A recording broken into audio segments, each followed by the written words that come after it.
Sustainable transport strengthens public health, reduces congestion, and promotes equal access to jobs, education, and services. By lowering emissions and noise pollution, it protects communities while fostering economic growth. Investment in resilient, smart infrastructure enables governments to address environmental challenges and enhance livability, ensuring inclusive, adaptive, and sustainable urban development for current and future generations.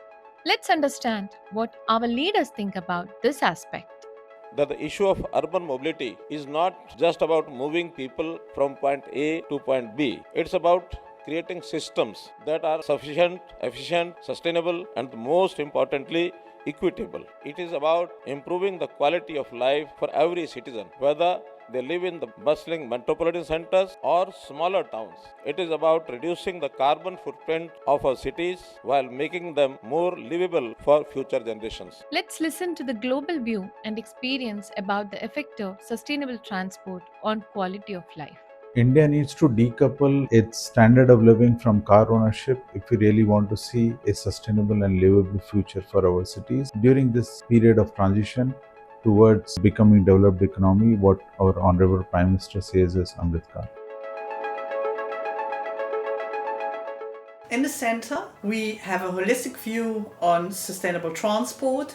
We include traffic flows, energy efficiency, pollution reduction, but also road safety and personal security. Through government interaction, we have reduced road fatalities by 28%. We also, in international collaboration, have developed the She Can tool, where 48 interventions against harassment and gender-based violence were identified for public transport.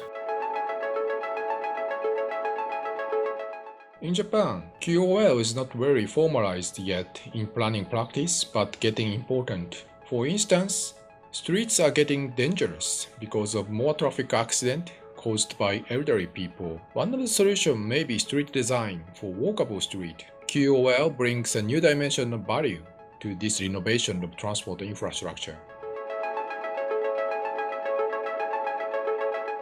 I think Vienna could be a role model for other cities around the world. We have a very high public transport usage. About 32% of people are using public transport, and more than 30% are walking, and about 10% are using the bike, and less than 25% or so are just using the car.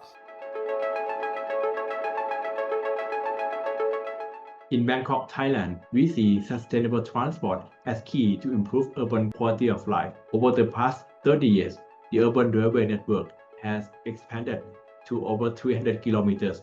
This has reduced car dependency and enhanced accessibility across the city. At the same time, we are also enhancing walkability around stations. This has created more livable and connected communities. This reflects our strong commitment to a greener city and a better quality of life.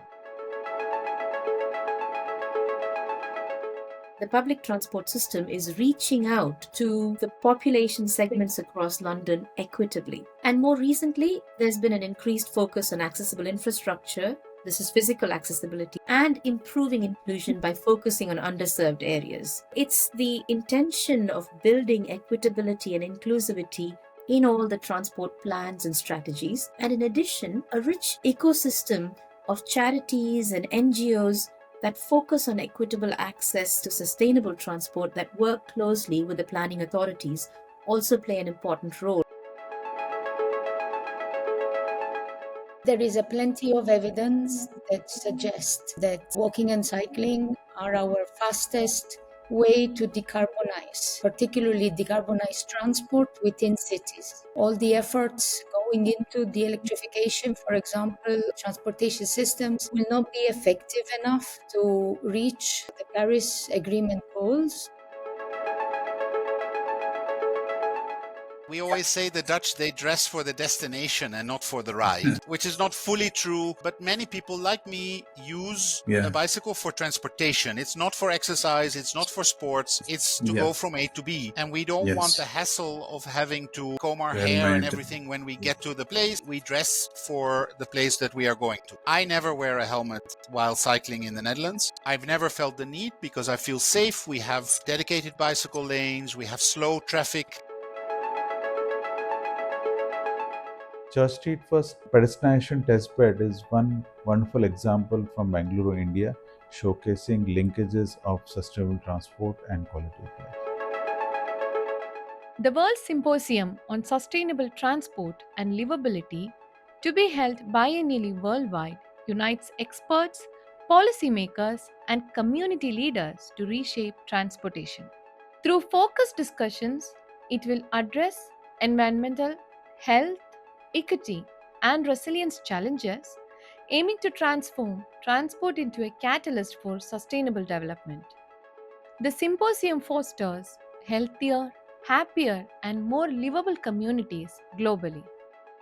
Creating a mobility ecosystem that is in sync with nature is the need of the hour. Mobility is the next frontier in our fight against climate change. Better mobility can provide for better jobs, smarter infrastructure, and improve the quality of life.